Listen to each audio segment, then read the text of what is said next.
à toutes et à tous, j'espère que vous allez bien.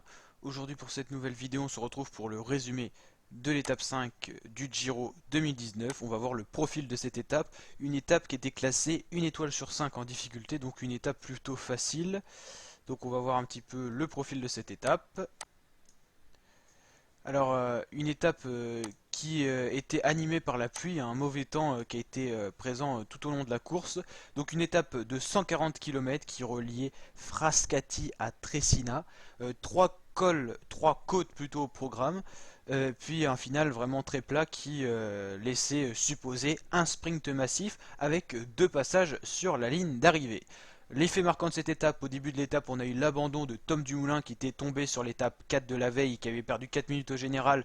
Il avait trop mal au genou, il a abandonné dans les premiers kilomètres de cette étape. Les autres événements marquants, c'est la pluie tout simplement qui a été présente.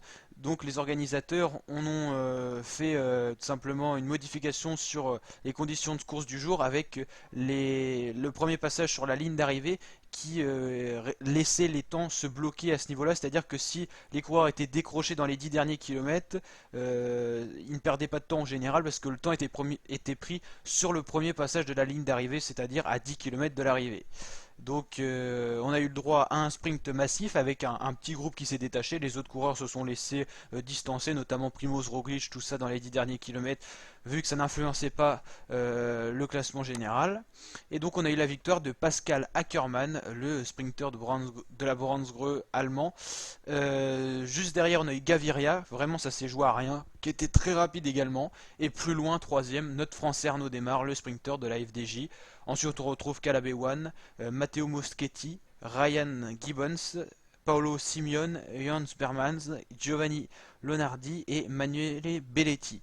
Davide Simolai qui avait fait travailler beaucoup son équipe Israel Cycling, qui était d'ailleurs vraiment une équipe nombreuse et soudée à côté de lui, n'a pas réussi à faire un top 10, c'est dommage, on l'attendait un peu au-dessus, on croyait qu'il était en forme vu qu'il avait fait rouler son équipe, c'était même le plus gros train, le train le plus impressionnant du peloton, et finalement ce coureur n'a pas pu faire un top 10. Et au niveau du général, on retrouve toujours notre maillot rose, Primoz Roglic, Simon Yates deuxième, troisième Nibali, quatrième Lopez, cinquième Diego Ulissi, sixième Rafal Majka, septième Bokmolema, huitième Damiano Caruso, neuvième Bob Jungels et dixième Davide Formolo. Classement par points, sprinter Pascal Ackermann. Classement de la montagne, Giulio Ciccone. Classement général du Bianca Magria, c'est-à-dire le maillot blanc, le meilleur jeune, Lopez. Le classement des sprints intermédiaires, c'est Damiano Tsima. Prix de la combativité, combativité plutôt pour Arnaud Démare.